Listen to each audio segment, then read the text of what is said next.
안녕하십니까 비애가족 여러분, 그리고 우리 작은 자 신앙 공동체 성도 여러분, 반갑습니다. 계속해서 사사기를 공부를 하도록 하겠습니다. 우리 지난번에 하나님을 떠난 사람들이라는 제목으로 우리 함께 나눴죠. 사사기 17장서부터 21장까지 이제 마무리 단계인데, 두 단락으로 나눈다 이렇게 말씀을 드렸어요. 17장, 18장 한 개인의 하나님 앞에서의 타락한 모습을 우리가 한번 살펴봤고요. 이제 신앙 공동체, 각각 개인들이 모인 신앙 공동체의 타락한 모습을 보는 겁니다. 말씀드린 것처럼 사사기는 이렇게 끝이 나버려요. 하나님의 은혜로 물이 바다에 넘친 같이 그 하나님의 영광을 아는 지식이 온 세상에 편만하게 퍼지는 모습으로 끝나지 않고요. 이렇게 죄가 관영한 모습으로 끝납니다. 물론 하나님의 은혜가 이렇게 달려져 있어요.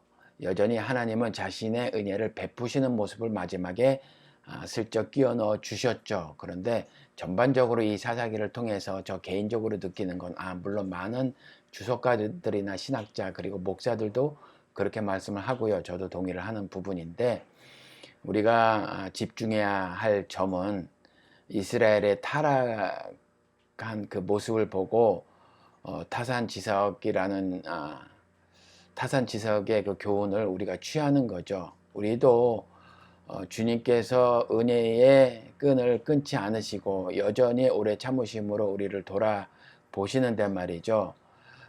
그런 것들을 잊지 말고 살아야 한단 말이에요. 그런데 여전히 계속해서 반역하는 우리 이스라엘을 목격할 수 있었어요. 그런데 그것이 17장 18장에서는 일단 너와 나 개인의 모습을 등장을 시키죠. 미가.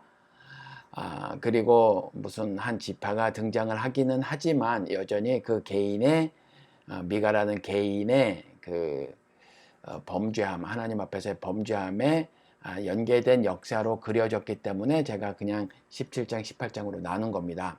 물론요, 지파는 한 개인이 아니고 공동체의 모습이에요. 그래서 우리 오직은혜로님이 말씀하신 대로 이렇게 사실 딱딱 끊어서 말씀하기보다는 17장서부터 21장까지 쭉 봐서 죄가 이렇게 광범위하게 퍼져나감, 이렇게 읽는 것이 사실은 더 바람직하지요. 흡사 사도행전에 하나님의 말씀이 예루살렘과 예루살렘과 유다와 사마리아와 땅끝까지 퍼져나가듯이 죄도 그렇게 퍼져나가는 거거든요. 그러니까 그렇게 이해하시는 것이 맞는데 단락을 이제 자르다 보니 그렇게 말씀을 드렸던 거예요. 그리고 이제 그렇게 해서 이제 18장서부터는 이스라엘 전체 신앙 공동체가 얼마나 하나님 앞에서 타락을 하는지를 보여줍니다. 사람이 말이에요. 그래요. 문제는 뭐냐 하면 죄가 죄인 줄 모르고 살아가는 거, 이거 정말 문제라는 거죠. 정말 문제라는 거예요. 뭐가 꽃가루 이 말씀을 드릴까? 제가 어저께 우리 큰애 작은애 사진을 채팅방에 올렸잖아요. 우리 강아지들 산책시키는 거. 근데 우리 둘째 애 같은 경우, 진주 같은 경우는 그 강아지 알러지가 있었어요. 강아지 고양이. 그래서 어렸을 적에 만지지 않고 이렇게 떨어져 있어도 눈이 빨개지고 막 그랬거든요. 근데 애들 때는 개를 그렇게 좋아하잖아요. 그래서 자꾸 어쩌다가 다른 집 강아지 이렇게 조금이라도 만질라 치면 집에 와서는 큰일 나는 겁니다. 그런데 지금 강아지를 이제 괜찮아졌어요. 뭐 저절로 괜찮아졌어요. 이게 몸에 신비인가 봅니다. 막 끌어안고 뽀뽀하고 그래도 괜찮아요. 근데 제가 드리는 말씀 뭐냐면, 저는 괜찮거든요. 강아지를 끌어안아도. 근데 어떤 경우는 괜찮지 않잖아요. 어떤 사람은. 뭐가 조금의, 저 같은 경우는 인지하지 못할 만큼의 어떤 작은 어떤 원인이 재치기도 하게 하고 말이죠. 그리고 눈도 시뻘겋게 충혈되게 만들고 뭔가 그렇게 알러지 반응을 일으킨단 말이에요. 그게 도무지 견딜 수 없는 거죠. 꽃가루 가지고도 그래요. 전 꽃가루 괜찮거든요. 근데 제가 사는 이 텍사스에서는 꽃가루가 봄에 날려요. 이때만 되면 막 정신 못 차리시는 분이 있어요. 그래서 주사 맞고 견디고 또 한 해 나고 또 그 다음에 주사 맞고 견디고 한 해 나고 이렇더라 말이죠. 똑같이 말해요. 그것이 크기가 크지 않아서 그냥 뭐 잘 그러니까 감각이 없이 지나갈 만한 작은 일이라도 하나님을 신앙하는 사람들은 매우 민감하게 반응을 해서 이게 과연 하나님의 말씀대로 살아가는 것인가 아닌가를 늘 살펴봐야 돼요. 그래서 그렇지 않은 부분이 내 삶 속에 발견이 되면 재치기라는 영적 알러지 반응을 보여야 되죠. 눈이 충혈되는 것 같은 신앙의 알러지 반응이 나타나야 한단 말이에요. 근데 그렇지 않으면 그냥 지나가다 보면 이제 무감각해지는 거죠. 민감하게 살아야 되는데 무감각하게 살아간단 말이에요. 이건 정말 심각한 문제입니다. 지금 이스라엘은 그런 모습을 보인 거예요. 이스라엘이. 그래서 18 19, 20, 21장에서는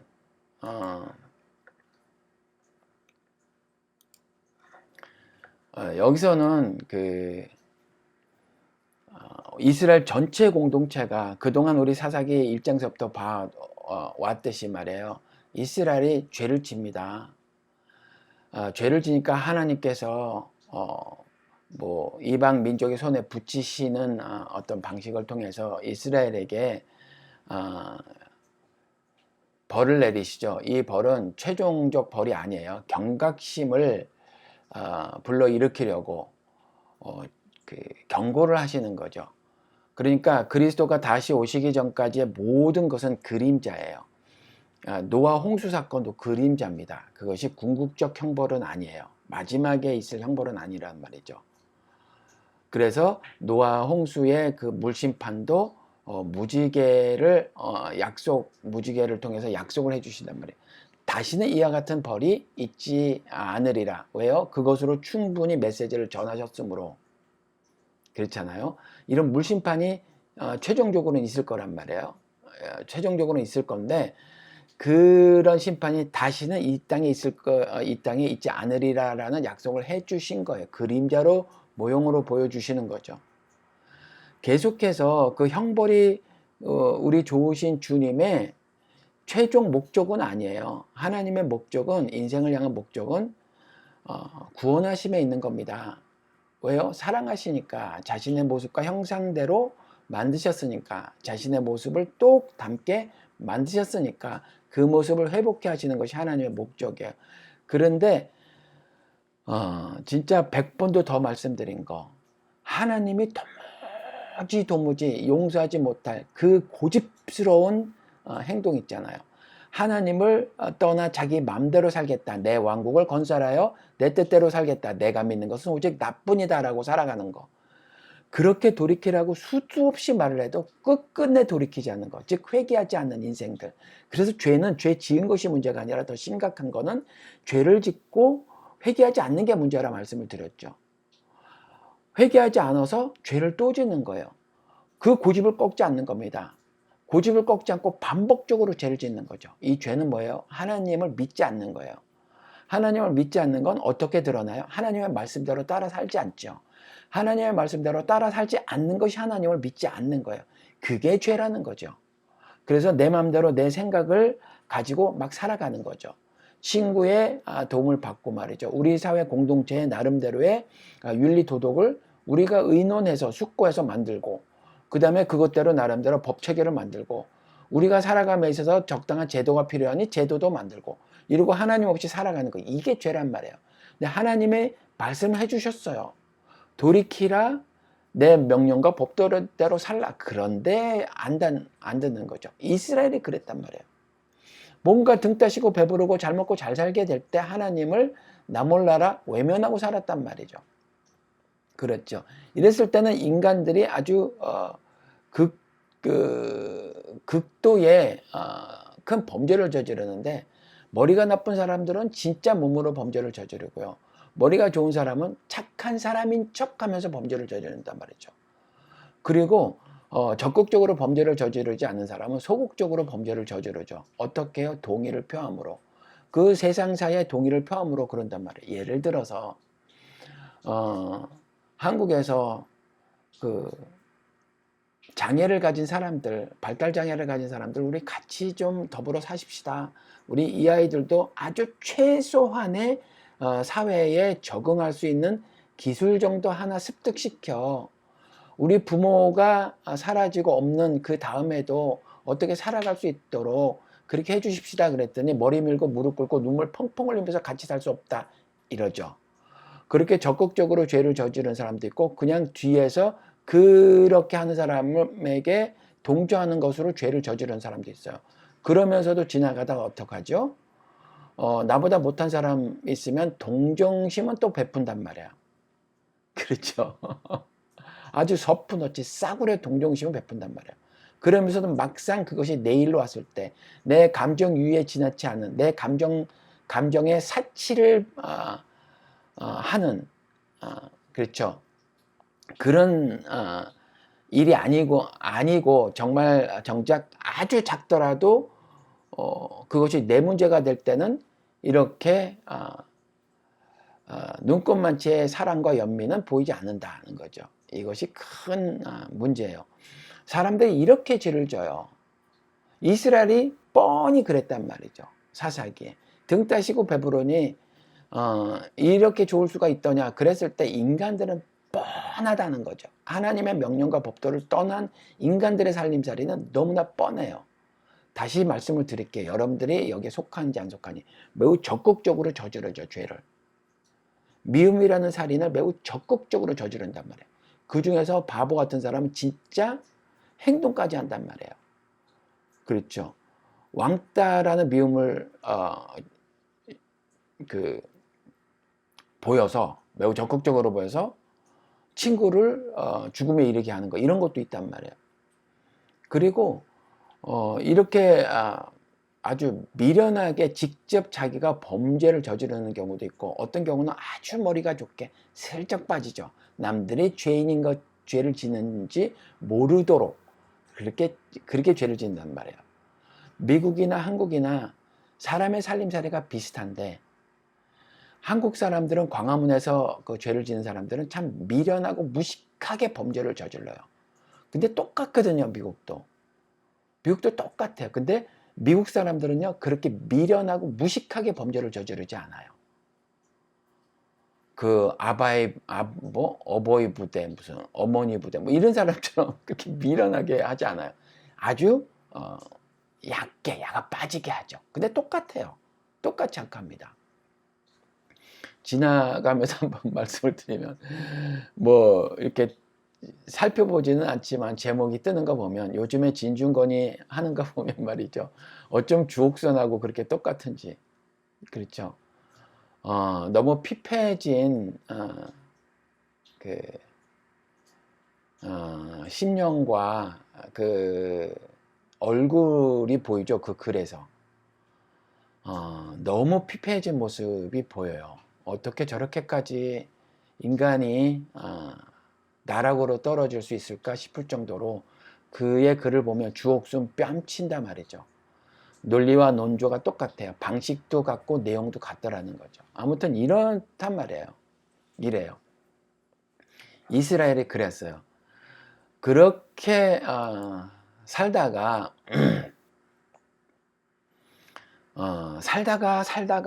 하나님이 다시 은혜를 베푸시고 근데 또 범죄를 저지르고 또 은혜를 베푸시는데 또 범죄를 저지르고 살려주세요 그래서 살려줬더니 또 범죄를 저지르고 살려주세요 그래서 살려줬더니 또 등 따시고 배부르게 되면 주님의 은혜로 또 범죄를 저지르고 이랬단 말이에요. 이러다가 미가에 이르러서는 이제 대놓고 자기 신당을 만들어 놓고 거기에 깎아 만들고 부어 만든 우상을 갖다 놓고 자기 마음대로 제사장 세우고 또 자기 마음대로 애보 지어 입히고 하면서 자기가 원하는 복을 달라 그리 사랑한단 말이에요. 어쩌면 이렇게 한국 개신교인들과 똑같으냐는 거죠. 여러분과 저의 이전 모습이었다는 거예요. 어쩌면 이렇게 사느냐. 그런데 어,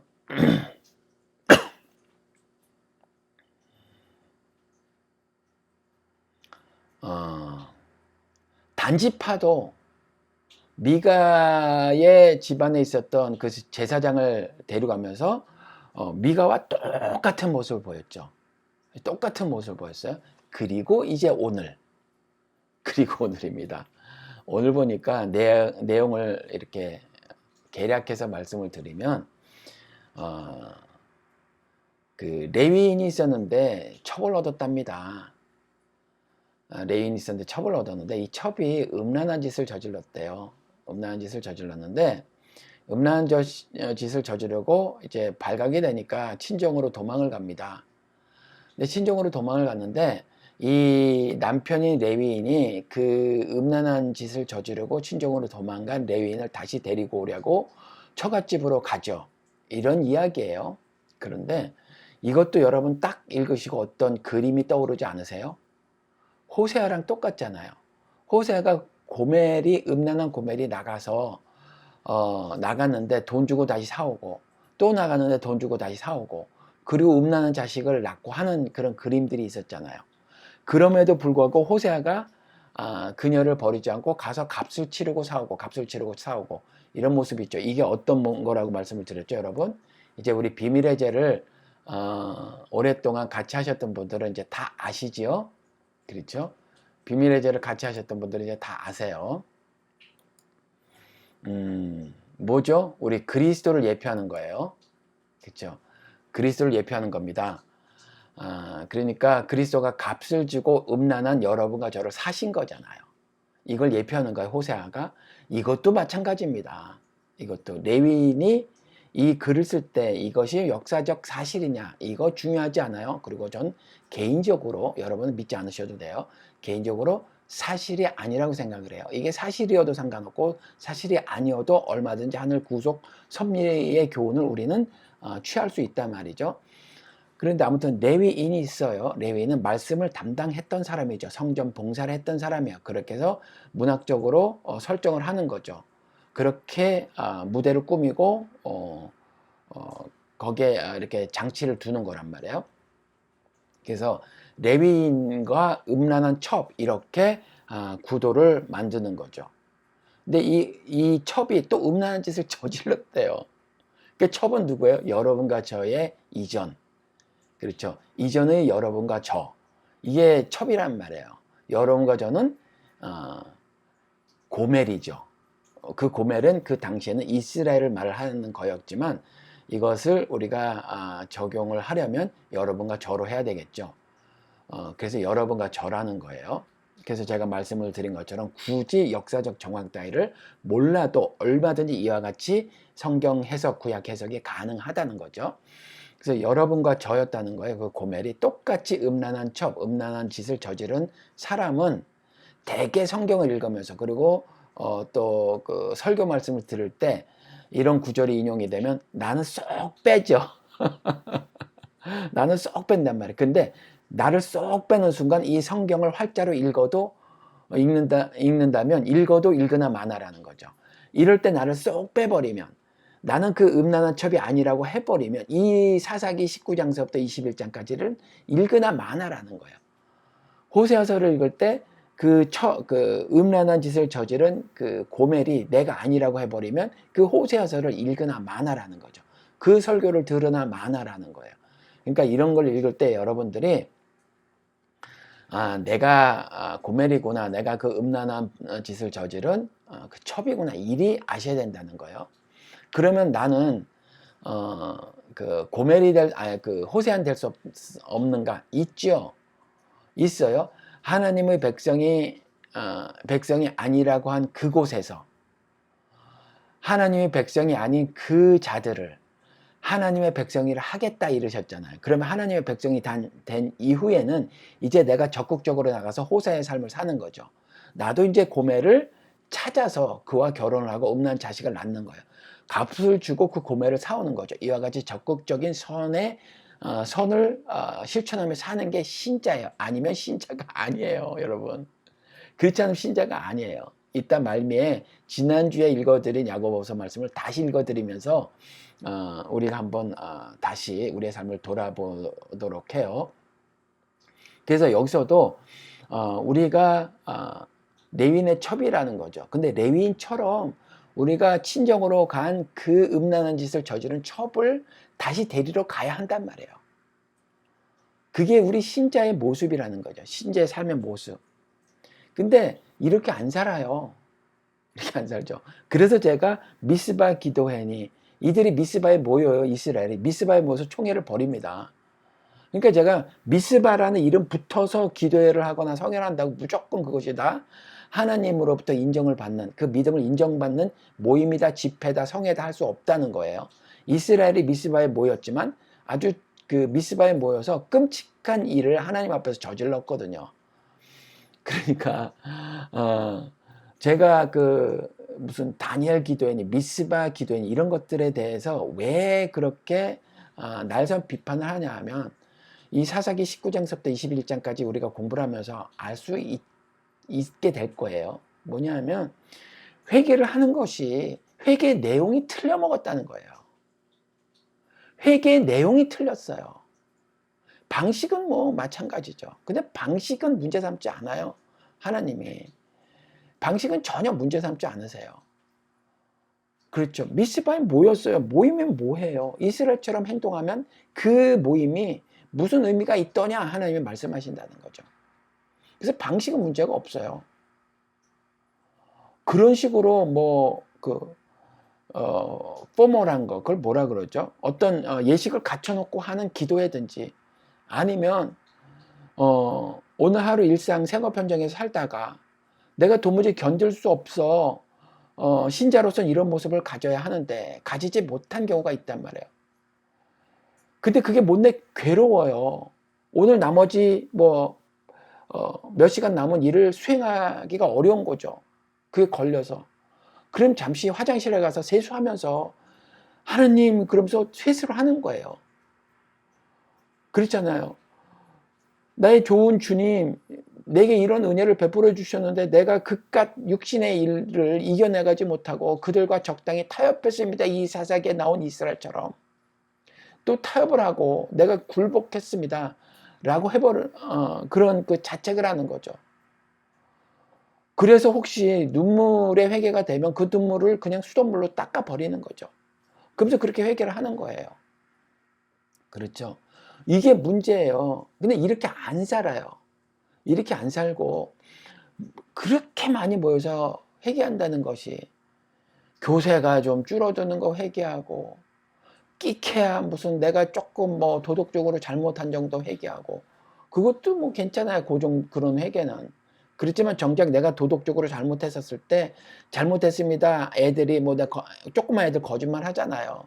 뭐 초콜릿 먹지 말라고 하나 먹고 하나만 먹으라는데 2개 먹고 안 먹었다 그러고 입술에 초콜릿 묻은 거 그거 보이면서. 그렇죠. 그 정도 회개한단 말이죠. 꼬마 애들 회개 기도 시켜보세요. 다 그런 거지. 그렇죠.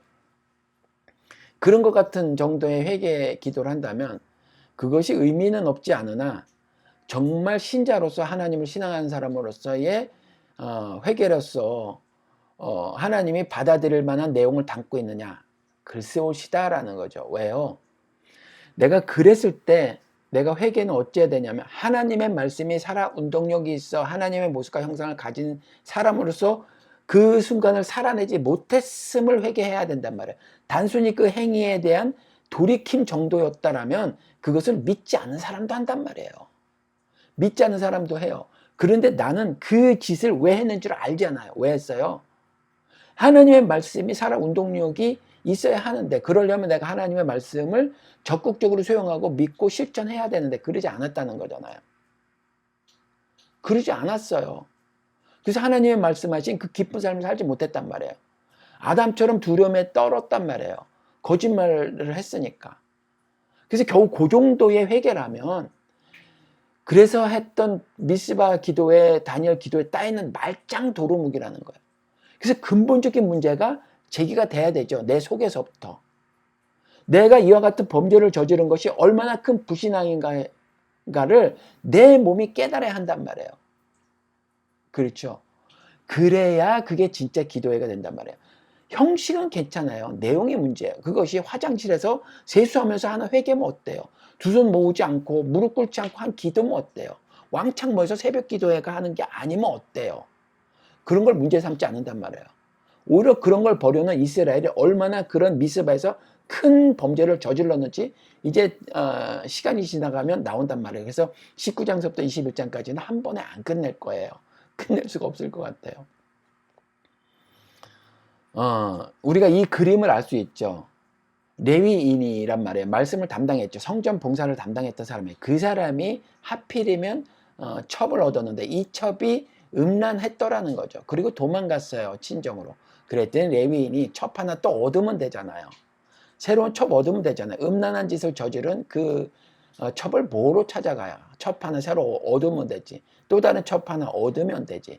2명이든 3명이든 5명이든 10명이든 첩을 얻으면 되지요. 그런데 굳이 그 첩을 찾으러 갑니다. 이건 굳이 하늘이라는 성스러운 곳에서 이 땅 더럽고 음란한 곳으로 오신 그리스도를 예표하는 거란 말이죠. 우리도 이와 같이 거듭난 자들은 레위인처럼 살아갈 수 있어요. 호세아처럼 살아갈 수 있는 거죠. 우리가 값을 지불하면서 고매를 사고요. 이 친정으로 도망간 첩을 다시 데리러 가는 거란 말이에요. 이렇게 사는 거예요. 그 19장의 초반에 이렇게 나와 있습니다. 그런데 첩을 데리고 가려고 하는데 난관이 생겨요. 그냥 오늘은 스토리만 계략을 할게요. 그러다가 중간중간 이제 이렇게 나누고 싶은 말씀을 나누도록 하겠습니다. 제가 그냥 여러분 아시지만 그 어떤 분들처럼 대개 목사님들처럼 설교 문안을 쭉 다 쓰고 하는 타입이 아니에요. 이렇게 제목만 톡톡 뽑아놓고 그리고 쭉 말씀을 드리는 편인데 어쩌다가 막 말을 하다가 제가 해놓은 원고를 탁 보면 못한 게 있어요. 근데 너무 길게 했기 때문에 넘어가는 바람에 제 설교가 사실은 그렇게 조직적이고 논리적이지 못할 때가 많이 있지요. 여러분께 양해를 구해요. 아무튼 그래서 이제 데리러 가는데 장인어른이 붙잡고 또 붙잡고 붙잡고 또 붙잡습니다. 데리러 가게 해야죠. 우리도 부부싸움에서 아내가 토라져서 친정 가면 남편이 데리러 가서 미안해 여보 그러고 이제 데려가고 장인어른 그 장모님 죄송합니다. 어머님 아버님 죄송합니다. 이런 일이 있지 않도록 해야 하는데 죄송합니다. 그러면 얼른 데려가게 이래야 되잖아요. 그것도 만약에 딸이 잘못했더라면 얼른 데려가게. 그리고 다시는 이런 일이 없도록 하게. 그리고 딸에게도 너도 다시는 이런 일로 친정 오지 마. 이렇게 따끔하게 이렇게 보내야 되잖아. 그 장인이 잡아요. 그러니까 장인이 잡는 건 잘못된 일이란 말이에요. 근데 몇 번을 잡아요. 여기를 통해서는 우리가 어떤 교훈을 얻을 수 있죠? 이렇게 값을 치르고서라도 하나님의 영광을 이 땅에 증거하는 어떤 삶을 살려고 하잖아요. 구체적으로 사람을 대하여 하는 일이잖아요. 그렇잖아요. 사람을 대해야 하는 일이지 자연을 향해서 하는 일은 아니란 말이에요. 죄중에 빠진 흑암의 인생을 살고 있는 사람들을 향해서 우리가 그 일을 하는 거잖아요. 그런데 계속해서 만류하는 자가 생긴단 말이에요. 그런데 참 만류하는 사람들이 누구냐? 가까이 있는 사람이더라는 거예요. 가까이 있는 사람. 그랬죠. 아담도 하와에게 꼬심을 당했다. 가까이 있는 사람들이, 교인이 그런 일을 막아요. 내가 선을 베풀려고 하는데 교회 밖의 사람이 교회 밖의 사람은 말리지 않습니다. 간섭도 하지 않아요. 그런 모습을 하면 되게 좋다고 말을 하겠죠. 어떤 일을 하면. 그런데 교인이 말려요. 교회에서 말립니다. 하려고 하면. 장인이 말리는 거예요. 아니 빨리 가라고 해야죠. 자기 딸이 잘못했는데. 좀 좋은 말로 그렇게 하는 거예요. 좀 쉬었다 가게. 음식과 먹을 것과 마실 것이 있네. 먹고 쉬었다 가게. 먹고 쉬었어요. 근데 또 그러는 거죠. 그래서 또 장인어른이 아니 먹고 쉬어요. 근데 또 그러고 또 그러고 또 그래요. 근데 결국 가죠. 근데 거기 그렇게 머물러 있으면 안 돼. 끝까지 있으면 어떤 말을 할 거냐면 여기 나오지 않았지만 그냥 여기서 살게 그런지도 모른단 말이죠. 그러면 안 되는 거예요. 그러니까 바로 가야 돼요. 근데 레인이 바로 가지 않았어요. 레인이 바로 가지 않고 장인의 그 말에 따랐단 말이에요. 이건 유혹에 넘어간 거예요. 유혹에 넘어간 거예요. 그래서 이 레위인이 앞으로 저지를 하나님 앞에서의 반역을 미리 보여주는 거죠. 이런 걸 뭐라 그러죠? 복선이라고 그러죠. 시나리오나 소설 같은데 드라마 같은 데서 미리 앞에 일을 하기 위해서 미리 깔아두는 거 있잖아요. 이걸 복선이라고 한다죠.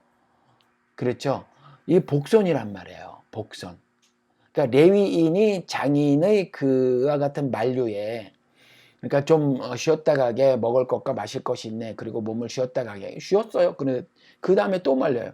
4번이나 벌어진단 말이에요. 4번인가? 3번인가? 4번일 거예요. 이런 일이 반복적으로 벌어져요. 반복적으로. 그리고 결국 떠나긴 하는데 이걸 복순으로 보여주는 거예요. 앞으로 레위인이 어떤 일이 있으면 이와 같이 범죄를 저지를 거라는 거죠. 이제 그 위에 그런 기록이 나온단 말이에요. 그리고 떠납니다. 그리고 떠나요. 그리고 떠나는데 가다가 이제 어느 지역을 지나가게 되잖아요. 근데 하필이면 어느 지역을 지나가냐 하면 기부아라는 지역을 지나가게 돼요. 기부아가 맞나? 기부아. 기부아가 맞아요. 기부아라는 지역을 지나가는데 이게 기부아가 베냐민 지파 베냐민 지파 맞나? 베냐민 지파 맞아. 베냐민 지파의 땅이었어요. 베냐민 지파의 땅인데 그 기브아를 지나가게 되는데 거기에서 너무 이제 날도 저물고 해서 머무르려고 해요. 머무르려고 하는데 마침 말이에요. 물론 이제 그 넉넉하게 뭐좀 처갓집에서 싸갖고 왔어요. 뭐 먹을 것과 뭐 마실 물과. 먹을 것과 마실 물은 있는데 잠잘 곳이 없었어요. 근데 마침 한 나이가 든 사람이 우리 집에 가서 유숙하시오 이렇게 허락을 해줬어요. 이스라엘에게는 손을 대접해야 되는 것이 그들의 전통이었잖아요. 문화였잖아요. 그러니까 그랬단 말이에요. 우리나라도 옛날 드라마 보면 그랬잖아요. 이리 오너라. 그리고 하룻밤 묵을 수 있겠소. 그러면 손을 드리고 그랬었단 말이에요. 그러니까 이스라엘도 그랬는 모양이에요. 그런데 그게 또 율법에도 나와 있단 말이죠. 손을 귀하게 대접해야 함을 율법을 통해서 하나님이 말씀하셨어요. 그러니 당연히 이 하나님의 말씀이 거의 전통처럼 되어져 버렸단 말이에요. 이스라엘에. 그래서 우리 집에 가서 유숙하시오 이렇게 말을 했어요. 그래서 이제 가게 됩니다. 그런데 동네 건달들이 여기서 등장을 해요. 뜬금없이. 그러면서 막 문을 두드리는 거죠. 남자를 내어놓으라 그래요. 우리가 상상하기를 그 여자를 내어놓으라 그러면 이해가 돼요. 근데 그 남자를 내어놓으라고 합니다. 그리고서 말을 하는 것이 고래고래 소리를 지르는데 건달들이 찾아와가지고 말이죠. 내가 그와 관계하리라 이러는 거죠. 이게 이제 그렇게 번역이 되어 있어요. 그런데 이게 정확하게는 그러니까 내어놓으라 그러면 we can have sex with him. 어느 번역엔 we will have sex with him 그랬죠. 나는 그와 성행위를 할 것이다. 이렇게 말하는 거예요. 이렇게 말하는 겁니다. 여자가 아니라 남자한테. 그러니까 아주 큰 범죄를 저지르려고 하는 거죠. 그렇죠. 그런데 그 집 주인장이 그러죠. 그렇게 하지 마라 청년들아. 너희 그렇지 마라 이렇게 말을 해요. 그런데 무섭고 두렵기는 하죠. 그러니까 우리 집에 온 손에게 그러지 마라. 손을 대접해야 하니까. 그럼에도 불구하고 자꾸 막 난리를 치니까 뭐라 그러냐면 우리 집에는 아직 결혼하지 않은 딸이 있다. 그리고 이분에게도 첩이 있다. 그들을 내어줄 테니 이 남자에게는 그러지 마라. 우리 집에 온 손에게는 그러지 마라. 이렇게 말을 해요. 요 부분은 이제 해석의 난제인데 다음에 다루기로 하고요. 아무튼 이렇게 이야기가 진행이 됩니다. 그러니까 이제 레위인이 자기 첩을 내줘요. 자기 첩을 내주니까 이 자들이 그 첩을 데려가서 윤관을 합니다. 그리고 폭행을 하죠. 그리고 글이 끝나는데 거의 기절했던 이 첩이 간신히 기어 와서 남편이 있는 곳으로 와요. 그리고 그 문간에 쓰러집니다. 그리고 쓰러져서 거기서 죽어요. 뭐 끔찍하죠. 세상에 어느 종교 경전이 이런 글을 써놓습니까? 그렇죠. 사랑해라, 욕심 내지 마라, 뭐 이런 것만 써있지. 근데 이렇게 스토리가 전개가 되는 거예요. 그거 보고 깜짝 놀래죠. 그리고 그래서 그 레윈이 자기 첩을 그 말에 싣고요. 고향으로 돌아갑니다. 고향으로 돌아가서 자기 첩을 몸을 각을 떠요. 토막을 친다는 거죠. 그리고 각 지파에게 그 몸을 보냅니다. 몸을 보내니까 이제 이스라엘이 다 모이는 거예요. 그리고 미스바에서 총회를 벌이는 겁니다. 이런 일이 벌어졌다는 거죠. 그리고 그 레윈이 얘기를 하는 거죠. 그렇죠. 각을 뜬 몸의 일부를 보내면서 이런 일이 있었다. 이건 도무지 참을 수 있는 일이 아니다. 묵갈 수 있는 일이 아니다. 하나님 앞에서 큰 범죄를 저질렀다. 저 베냐민 지파를 마땅히 벌해야 한다 이거죠. 이스라엘이 모인 거예요. 민심이 들끓었죠. 그래서 이스라엘이 총회를 벌여놓고 결정을 합니다. 결정을 하고 그때 칼을 든 자가 이스라엘 그 지파에서 11지파에서 베냐민 빼고 11지파에서 40만 명이나 됐다는 거예요. 칼을 든 자가 무장한 군인이 40만 명이나 됐다는 거죠. 그래서 치러 가는 거예요. 치러 가는데 베냐민 지파에서는요 2만 명인가 2만 6천 명밖에 없었어요. 2만 6천 명인가 보다. 숫자는 중요하지 않아요. 제가 이런 거 잘 기억하지 못하는 거 좀 이해해 주시기 바랍니다. 2만 6천 명인가 밖에 없었어요. 그리고 무장하지 않은 자들 가운데서 그래도 돌팔매질이나 꽤나 한다고 하는 건장한 청년이 700명 정도 있었어요. 그래서 그것까지 포함해서 2만 6,700명 정도가 있었는데 이들을 쳐들어가요. 우습죠? 우스워요. 그런데 들어가서 오히려 이스라엘이 지고 옵니다. 무려 26,700명한테 2만 명이나 죽임을 당하는 대패를 당해요. 부상당한 사람까지 어마무시하겠죠? 그렇죠. 그리고 두 번째 또 들어가요. 근데 18,000명이나 또 죽임을 당해요. 대패를 당합니다. 물론요, 이들은요, 치기 전에 하나님께 기도를 했어요. 하나님께 기도를 했고 하나님이 치라 말씀하셨는데 그 대패를 당합니다. 하나님이 응답해 주셨는데 대패를 당하는 거죠. 두 번째도 마찬가지였어요. 대패를 당해요. 하나님께 기도하고 하나님으로부터 응답을 받았는데도 받아서 행했는데도 대패를 당해요. 이게 무슨 일이냐 하는 거죠. 이게 내용이에요. 이게 마지막 내용을 제가 말씀을 안 드렸어요. 좀 이따 말씀을 드릴게요. 이게 이제 사사기 19장서부터 21장까지 내용인데 이게 보시면 이스라엘이 말이에요. 그 말씀드린 것처럼 레위인이 복선으로 깔아둔 게 있었단 말이에요. 장이 말렸을 때 바로 갔어야 되죠. 뒤로 돌아보지 않아야 돼요. 여러분 이게 문제예요. 우리 뒤로 돌아보는 구절이 창세기에 나오죠. 뒤로 돌아보면 안 돼요. 뒤를 돌아보면 안 돼요. 참고하면 안 돼요. 타협하면 안 돼요. 발람이요. 처음엔 단호했잖아요. 발람을 꼬시죠. 이스라엘로 하여금 행음케 하게 하기 위해서 발락이 꼬셔요. 근데 발람이 처음에 듣지 않아요. 단칼에 베죠. 그래서 발락이 보낸 사신은 돌려보내요.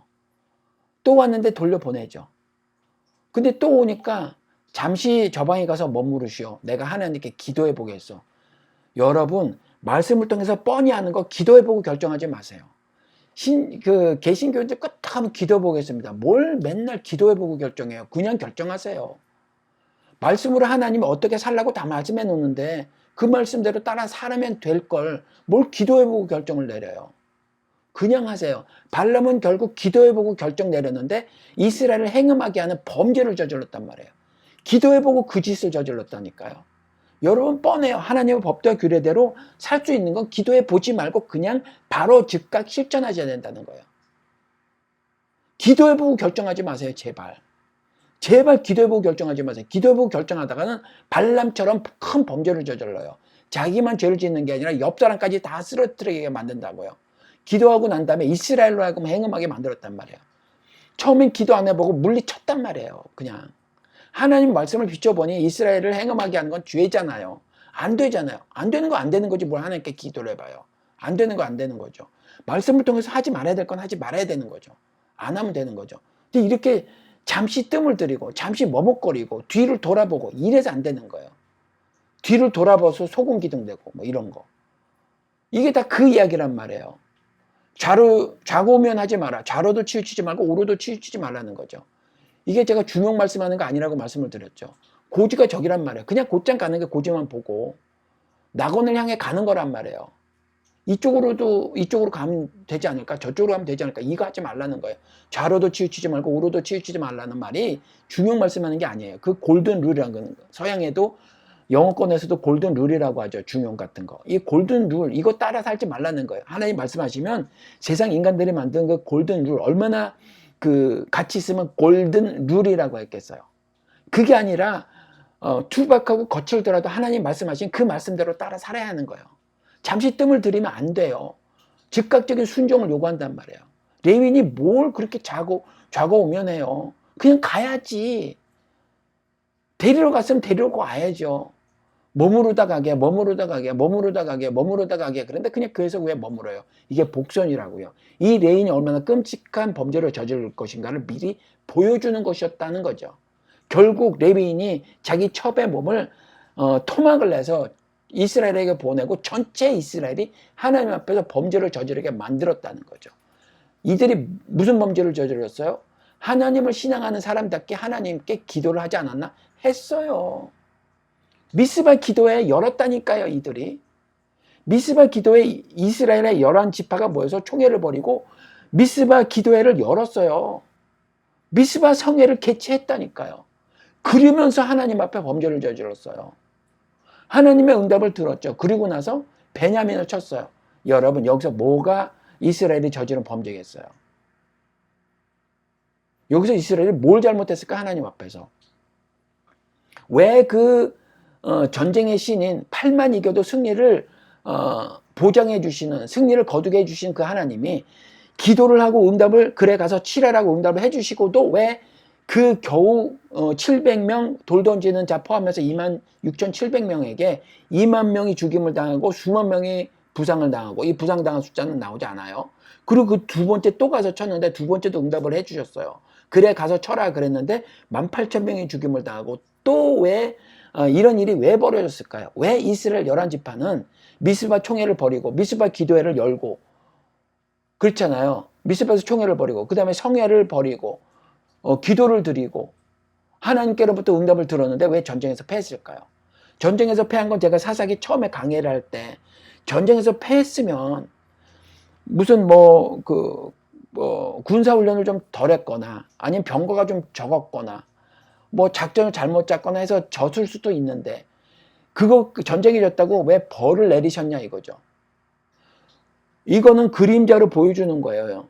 그렇죠. 진짜 무슨 물리적 전쟁을 얘기하는 게 아니잖아요. 하나님께 믿음을 보이지 않았으므로 진 거예요. 모세 팔만 들어도 이기는 거라니까요. 그런 거란 말이에요.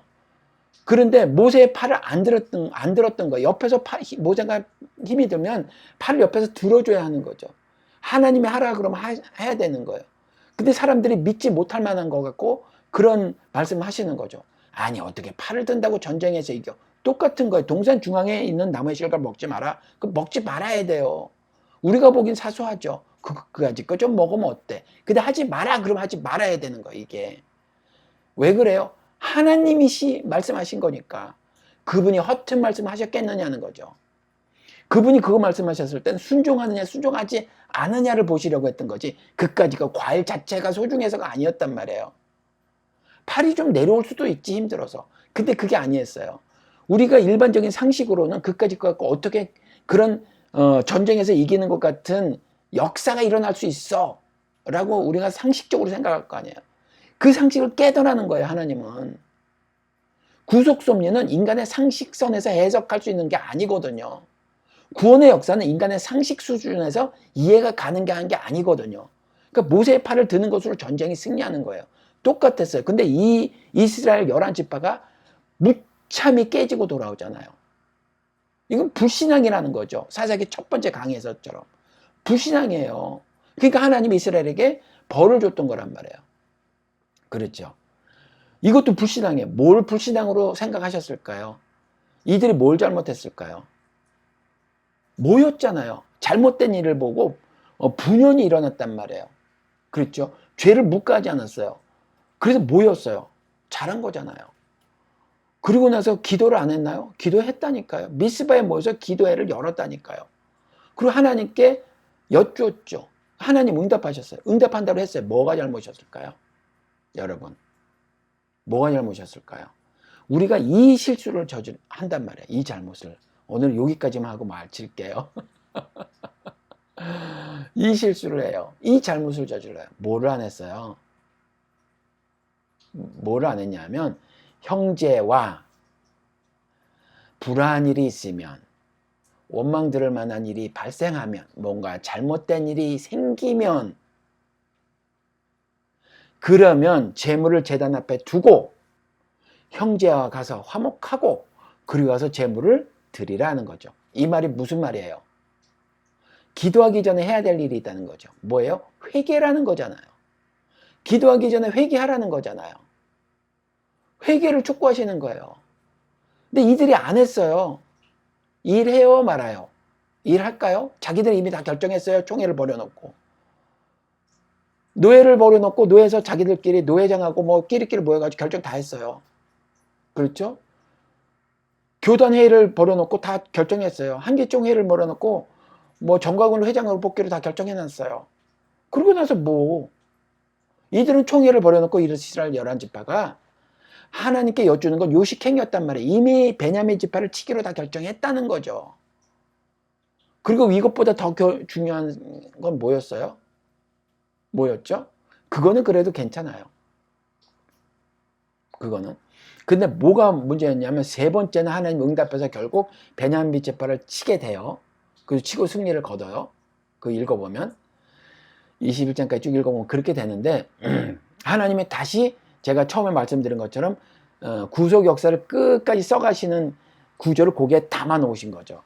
구원의 은혜의 역사는 지속된다고 하는 것을 끝에 담아 놓으신 거예요. 근데 전체 이스라엘이 끔찍한 범죄를 저지르는 것을 우리는 교훈 삼아야 한다. 그렇죠. 그렇게 말씀을 드린 거죠.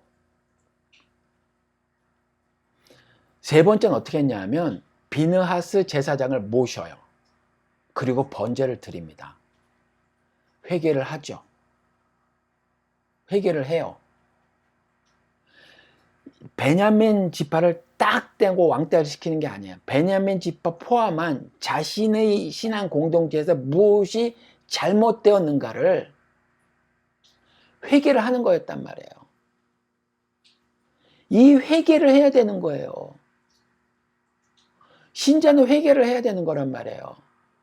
하나님을 진짜 신앙한 사람은 회개를 하느냐 아니냐로 그 신분이 결정돼요. 제가 자주 말씀을 드리지만 목사나 장로는 신분이 아니라 역할이에요. 직분이에요. 신분은 하나님의 아들, 즉 하나님의 백성이 되었느냐 아니냐예요. 그리스도인, 그리스도 나라의 백성이 되었느냐 아니냐. 이게 신분의 변화란 말이에요. 그렇죠? 그래서 그리스도인의 신분을 가진 사람이냐 아니냐는 회개를 하느냐 아니냐의 것으로 증명할 수 있다는 거죠. 회개는 말씀드린 것처럼 하나님을 믿느냐 믿지 않느냐, 하나님 말씀대로 따라 사느냐 살지 않느냐, 여기에 달린 거란 말이에요. 그래서 우리 아시지만 죄 있는 곳에 은혜 넘친다잖아요. 이 말이 뭐예요? 죄 있는 곳에 은혜 넘치는 게 말이 돼. 죄 있는 곳에 죄만 그득하지. 음란한 세상에 음란함만 그득한 거죠. 더러운 세상에 더러움만 그득한 거죠. 그래서 하나님도 흑암이라고 하신 거죠. 더러운 세상이라고 하신 거죠. 근데 이 말은 그러면 다른 의미가 있잖아요. 죄 있는 곳에 은혜가 넘친다 이 말은요. 죄를 죄로 알고 회개하면 하나님께서 은혜를 베풀어 주신다 이 말이에요. 그래서 은혜를 많이 받는 사람은 죄의 회개를 그만큼 많이 하면서 하는 사람이에요. 그만큼 많이 돌이키는 사람이 은혜를 많이 받는 사람이지, 설교를 듣고 감동을 받고 이건 은혜 받은 게 아니에요. 여러분 정말 죄송하지만. 그래서 제가 은혜 받는 건 삶이 변하는 걸 말씀을 하는 겁니다라고 말씀을 드린 거예요. 삶이 변하는 건 뭐예요? 좋아요. 목사의 설교를 듣고 감동을 받았다고 쳐요. 근데 변함이 없네. 나가면서 다 까먹어. 솔직히 일주일도 안 돼가지고 목사의 설교가 다 생각이 안 나. 그건요 은혜 받은 게 아니에요. 뭐 어떤 감동을 그때 찌릿하고 받았겠지. 그렇죠. 드라마 보고 영화 보고 감동 받듯이, 노래를 듣고 뭐 감동 받듯이 그냥 어떤 감동 받았겠죠. 근데 삶이 안 변하네? 그럼 은혜 받은 게 아니에요.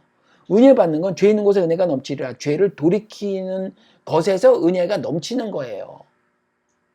신자는 이것으로 자신의 신분을 하나님 앞에서 그리고 흑암이라는 세상에서 증명하는 거란 말이에요.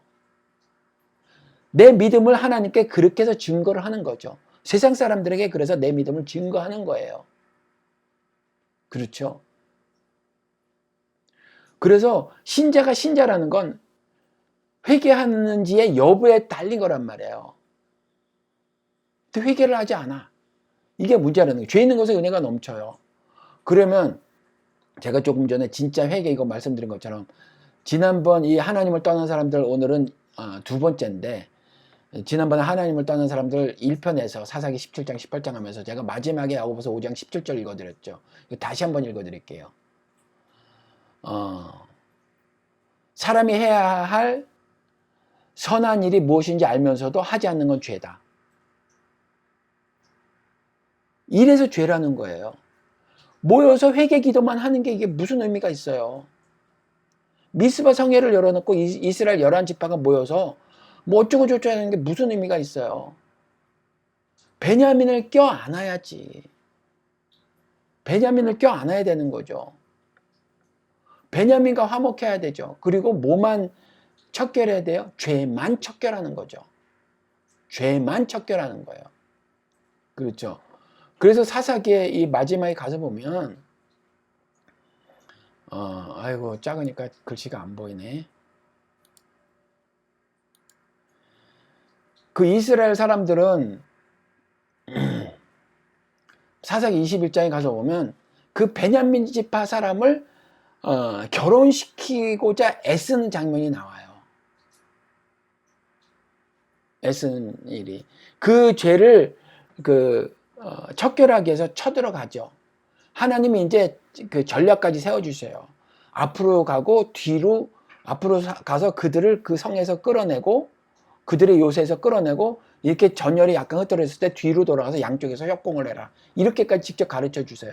그래서 대승을 거두죠. 전쟁에서 승리하는 역사를 보여주세요. 여기서도 전쟁에서 승리하는 거, 혈과 육의 싸움이 아니라 하늘에 있는 악한 영들과 세상의 악한 권세자들을 대항하여 싸우는 것으로 여러분들이 해석해야 돼요. 진짜 사람을 죽이러 전쟁 벌이는 것으로 하지 말고. 왜요? 그림자 모형이니까. 아무튼 그래서 전쟁에 승리하도록 하나님이 역사하신단 말이에요.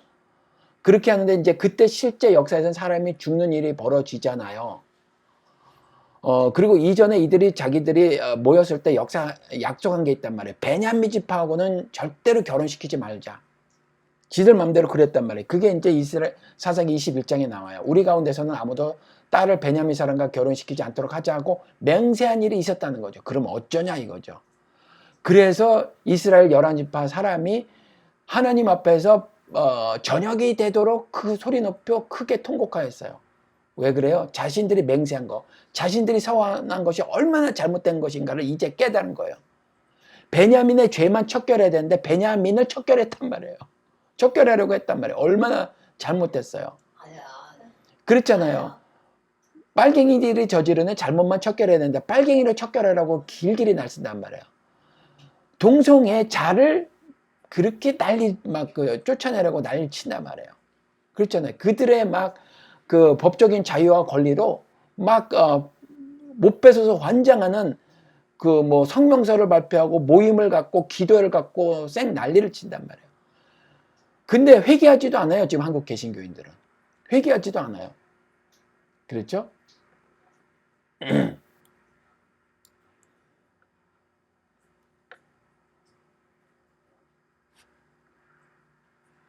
어, 이거 또 뭐가 잘못됐네. 성경이 또 어떻게 됐어요? 제가 다시 가서 볼게요. 사사기.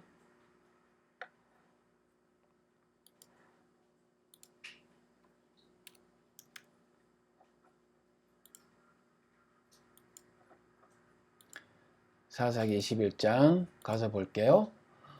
그래서 어떻게 하냐면 이 사람들이 대성통곡을 하는 거예요. 뭐 잠깐 동안 하는 것도 아니죠.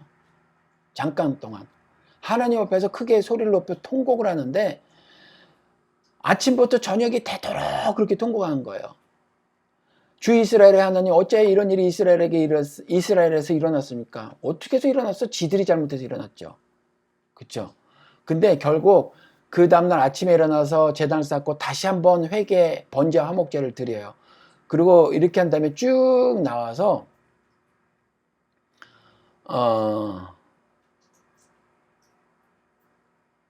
자기들이 맹세를 했으니 서원을 했으니 결혼시킬 수는 없지만 묘안을 생각을 했는데 실로에서 해마다 열리는 주님의 축제가 있다. 그 축제가 곧 다가온다. 우리가 그 축제 때에 모인 사람들, 그래서 그 축제에서 실로의 처녀들이 춤을 추러 나오면 그때 베냐민 지파 너희들은 그 하나씩 붙들어 아내를 삼아라. 그리고 베냐민 땅으로 돌아가라. 이렇게 해서 결혼하는 것을 기사를 마지막에 써주세요. 이 결혼은 뭐죠? 그리스도가 신랑이고 교회가 신부잖아요. 이와 같은 그런 걸 그림자로 보여주는 거예요. 그래서 춤을 추고 있는 그 처녀들을 붙잡아 하나씩 데려가 너희 땅, 베냐민 땅으로 데려가 살라 이렇게 말을 하죠. 그렇죠. 여인을 붙드는 거예요. 여인을 붙잡아 가는 거죠. 우리도 고매를 붙잡아 와야 되는 거예요.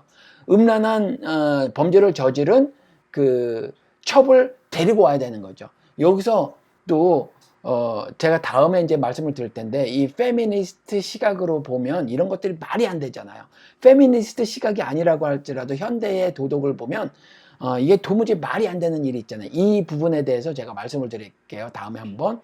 그래서 뭐 그 레위인 대신에 뭐 결혼하지 않은 우리 딸이 있고 첩이 있고 뭐 그 첩을 내준달지 이런 거 딸을 내주려고 한달지 그 다음에 여기서도 춤을 추고 있는 여인을 납치하는 거잖아요. 그래서 결혼하는 거 이런 부분에 대해서 그런데 아무튼 그건 다음에 시간을 내서 말씀을 짧게 드리기로 하고 그것도 길지 않을까 왜냐면 이미 말씀을 드렸으니까 근데 아무튼 여기서 보니까 이렇게 결혼을 하도록 한단 말이에요. 그렇죠. 이것으로 끝나요. 다행이죠. 다행이에요. 그래서 이렇게 하는데 전쟁이 끝나고 나서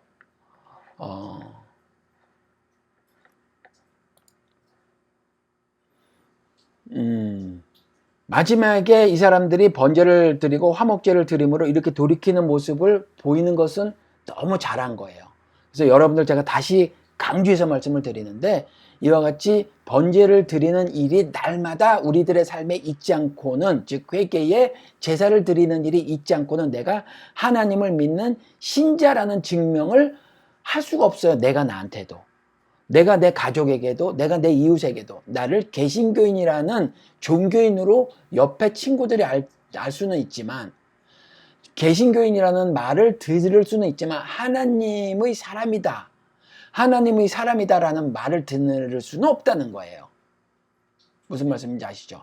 그건 하나님으로부터도 못 듣고 사람으로부터도 못 들어요. 왜 그래요? 사람이 해야 할 선한 일이 무엇인지 알지도 못하면서 무엇인지 알면서도 하지 않고 살아가니까. 그렇죠? 우리는 당연히 고매를 값을 치르고 살아야 되는데 안 하는 거죠. 우리 살림살이에 지불해야 될 그 무엇이 있다는 거죠. 구원은 공짜로 얻어지는 거지만 신자의 삶은 공짜가 아니라는 거죠. 그래서 제가 이전에 말씀을 드렸잖아요. 값을 지불할 준비가 되어 있으시냐? Are you willing to pay the price? 굳이 영어로 제가 말씀을 드렸단 말이에요. 한국말로 하면 조금 이상한 듯해서 값을 지불할 준비가 되어 있느냐는 말이 조금 이상한 듯해서 제가 번역을 잘못해서 그런 거죠. 우리는 대가를 치를 준비가 되어 있느냐? 어떤 대가? 신재로 살아갈 참 생명을 얻고 생명을 얻은 자로서의 풍성한 삶을 살아가야 되는데, 이와 같은 삶을 살아가려면 대가를 지불해야 된다는 거죠. 구원은 공짜로 얻어지지만 구원받는 자의 삶은 공짜가 아니라는 거예요. 대가를 치를 준비, 값을 치를 준비를 하고 있느냐 하는 거죠. 그럴 의지가 있느냐, willing to라고 했으니까. 그럴 의도가 있느냐, 그런 마음이 있느냐는 거죠. 그런 각오가 있느냐는 거예요. 이걸 여러분들이 아셔야 돼요. Are you willing to pay the price? 값을 지불할 의도가 있느냐? 요번에 우리가 아주 작지만 십시일반으로 모아서 우리가 일면식도 없는 사람을 도왔잖아요. 그렇죠? 이런 것처럼 요건 아주 작은 일인데 좀 더 큰 일, 우리가 생업 현장에 살면서 거짓 인생을 살도록 세상이 강요를 한단 말이에요. 의에 이르게 된 자로서 의를 실천하며 살지 못하도록 만든단 말이에요. 불의와 타협하게 만든단 말이에요. 근데 불의와 타협하지 않으면 내게 손해가 와요. 손해가 오니까 어떡하죠? 우리는 사사기에 나온 이스라엘처럼 타협을 하고 손해를 안 보려고 한단 말이에요. 그런데 여러분 차라리 손해를 보셔야 돼요. 문제는 뭐냐면 타협하면 하나님으로부터 버림을 받아요. 어쩌면 타협하는 것이 습관이 된 사람은 아직 하나님을 모르시는 분일 수 있어요. 그 타협이 못내 괴롭지 않고 그러면 쉽게 타협이 되어진다면 하나님을 아직 모르시는 분일 수 있다는 거죠. 저도 일생을 살다가 타협을 요구받은 적이 있어요. 그래서 많이 타협을 했죠. 그런데 그때마다 괴롭고 몇 번은 이겨나간 적이 있어요. 몇 번은. 그걸 굳이 일일이 말씀을 드릴 수는 없지만 저도 생업에 관련된 일이었단 말이에요. 생업에 관련된 일이었지만 타협할 수 없었어요. 그래서 차라리 생업을 포기하는 거죠. 생업을 포기해도 안 죽더라. 죽으면 죽는 거죠, 뭐. 근데 안 죽더라는 거예요. 그러니까 여러분들도 지금 당장에 내가 한 달 소득이 150만 원이다, 200만 원이다, 250만 원이다, 400만 원이다, 뭐 700만 원이다, 이게 없으면 큰일 날 것 같지만 정작 더 큰일 날 거는 믿음을 보이지 않는 것이 큰일이란 말이에요.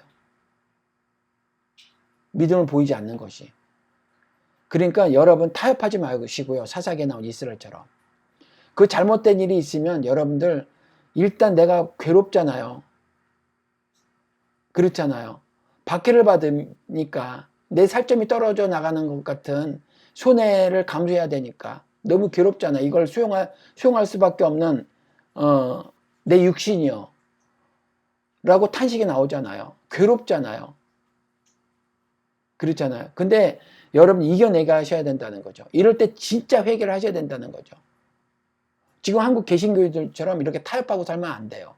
조기직이나 크게 만들어 놓고 교회나 이따만하게 만들어 놓으면 하나님의 역사가 일어나는 게 아니란 말이에요. 다만 한 영혼이라도 한 사람이라도 더 구원하시길 원하세요. 한 교회라도 크게 만드시길 원하는 게 아니란 말이에요. 한 교회라도 크게 만드시길 원하는 게 아니라 한 사람이라도 구원의 반열에 올려놓고 싶으신 거예요.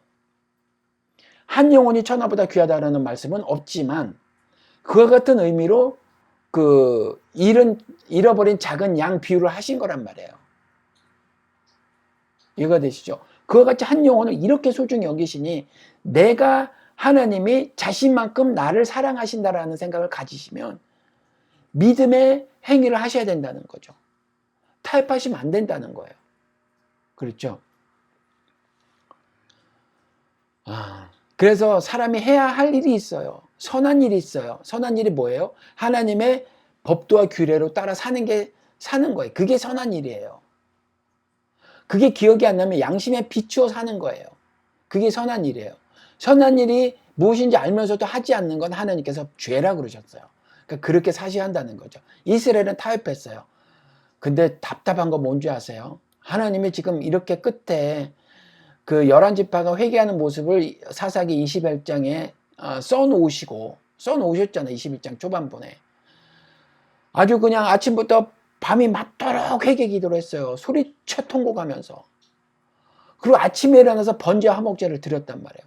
그리고 돌이켜서 실제로 몸까지 움직여서 그 자기들 때문에 결혼하지 못하게 된 베냐민 지파를 결혼하게끔까지 적극적으로 선을 실천했다고요. 이렇게 산 이스라엘이 마지막에 25절에 읽어드릴게요. 그때는 이스라엘에 왕이 없었으므로 사람들은 저마다 자기의 뜻에 맞는 대로 하였다. 이랬다는 거예요. 또 제가 왕이 없으므로 말씀을 드렸죠. 왕이라는 고려시대나 조선시대처럼 어떤 일정 부분 제도를 갖춘 사회의 최고 우두머리의 의미로 왕이 아니다. 지도자의 의미다라는 거예요. 그래서 나를 이렇게 살고 저렇게 살도록 이끌어줄 왕이 없었으므로 이거예요. 그래서 성경의 창세기 등에 나오는 창세기 어디에 나오나 뭐 17장 정도에 가서 보면 막 여러 왕들이 있어 전쟁 벌이고 그런 거 있잖아요. 거기서도 그때의 왕은요 조선시대 왕, 고려시대 왕처럼 이렇게 번듯한 사회의 왕이 아니었어요. 그냥 작은 부족사의 왕, 뭐 이 정도의 왕이었단 말이에요. 그러니까 여기서 왕은 리더, 지도자를 말하는 거예요. 그렇죠. 그러니까 이스라엘의 왕이 없었으므로, 지도자가 없었으므로 자기 마음대로 산 거예요. 사람들은 저마다 자기의 뜻에 맞는 대로 하였다라고 마친단 말이에요. 사사기가. 이 말씀 우리에게 해주시는 것으로 들으시자고요. 우리도 우리 뜻대로 마음대로 살고 있지 않나요? 이렇게 참혹한 말씀을 기록하셔서 우리 손에 들려주셨다. 그리고 오늘 그 말씀을 우리가 눈으로 읽게 하셨다는 거예요. 눈으로 읽으면서 마음으로 이것을 받아들이시자고요. 이 말씀을 받아들이실 때 여러분들이 심장이 털렁하고 쿵하고 내려앉지 않으시나요? 여러분, 그래서 이것이 우리의 이야기라고 아시고 적용점들은 여러분들이 스스로 찾아서 일상을 사시기 바랍니다. 그래서 늘상 주님께서 완성하신 사랑의 율법을 사시기 바랍니다. 아무리 내가 사랑한다고 하더라도 그것이 회개의 사랑이 아닌 이상해야 세상 사람들이 하는 사랑이라는 거죠. 그 정도 사랑은 누구나 다 하더라, 심지어 짐승도 하더라 라고 하나님께서 말씀하셨으니 우리가 하는 사랑은 아가페 사랑이어야 된다. 아가페 사랑은 전적으로 회개를 전제한 사랑이더라는 거예요. 그러니 그 사랑은 당연히 무게와 가치가 다르죠. 왜 그래요? 내가 내 잘못을 토로하는 거니까. 그렇잖아요. 내가 그를 용서해 준다는 뭔가 내가 아래로 내려다보거나 내가 높은 위치에 있거나 내가 용서의 자격이 있거나 하는 사람으로서의 베푸는 사랑이 아니라는 거죠. 내가 사랑을 하지 못했던 범죄자가 이제 내 죄를 돌이켜서 하나님의 은혜로 인하여 은혜의 삶을 산다는 차원에서 사랑을 하는 거니까 완전히 달라요. 타령하는 사랑과는. 이해가 되시죠? 그렇게 살아야 하고 그렇게 돌이키게 만드셨고 그래서 전쟁에 승리해서 이들이 자신의 범죄를 돌이키고 결국 결혼이라는 성경에서 말하는 궁극적인 승리자의 삶을 살게 하도록 베냐민 지파를 그렇게 인도했고 그리고 자신들도 번제와 화목제를 드렸음에도 불구하고 이제 또다시 자기의 뜻에 맞는 대로 하였다. 인생이 겨우 이 정도인가 봅니다. 우리가 그래서 우리도 날마다 쓰러지고 넘어지는 존재라는 거 여러분들이 잊지 마시고요. 이 사사기 말씀을 통해서 매일의 삶에서 돌이키고 돌이키는 삶을 사시기 바랍니다. 그리고 돌이키는 즉시 하나님이 부어주시는 큰 은혜를 경험하시는 삶을 다 살아내시기 바랍니다. 그 은혜는 뭐의 다른 말이라고요? 사랑의 다른 말이에요. 사람이 사랑을 받으면 그리 좋을 수가 없잖아요. 기분이 그리 째질 수가 없잖아요. 행복함이 가슴에 그득할 수 없잖아요. 그러니까 그 은혜를 받아 산다는 건 사랑을 그득 받아 산다는 거예요. 당연히 그러니 기쁨이 넘칠 수밖에 없겠죠. 그런 기쁨이 넘치는 사람은 매사에 만사에 형통한 삶을 살더라는 거예요. 그렇죠. 그러니 기쁨이 넘치는 삶을 살게 되는 거예요. 이와 같은 원리를 써주셨다는 거예요. 그래서 기뻐하라라는 명령의 말씀을 하셨다는 거예요. 여러분 일상을 살면서 이와 같은 이기고 또 이기는 전쟁에서 이기는 이긴 자의 삶을 사시기 바랍니다. 하늘의 악한 영들과 세상의 악한 그 권세자들을 대항하여 싸워 이기심으로, 즉 그들이 만들어 놓은 법제도 장치 윤리 도덕에 함몰되어 살아가지 아니하시고 말씀으로 그것을 악한 것으로 분별해내어 하나님의 말씀을 전폭적으로 따라 사는 것으로 그 이긴 자의 삶을 다 사시기 바랍니다. 그래서 설령 내 육신을 찌르는 가시 면류관을 쓰고 인생을 산다고 하더라도 그것이 생명의 면류관임을 깨닫고 오늘도 이긴 자의 삶을 사심으로 세상이 주지 못하는 하늘 기쁨, 그 희열을 가슴 저 밑에서부터 올라오는 그 기쁨을 누리며 사시는 여러분 되시기를 주님의 이름으로 축원을 드립니다. 왕이 없었으므로 사람이 자기 뜻에 맞는 대로 하였다라는 말씀을 마지막으로 주셨으니 이 말씀을 날마다 교훈의 말씀으로 삼아 여러분들이 이기고 또 이기는 자의 삶을 사시기를 주님의 이름으로 축원을 드립니다. 오늘은 여기까지 하겠습니다. 감사합니다. 안녕히 계십시오.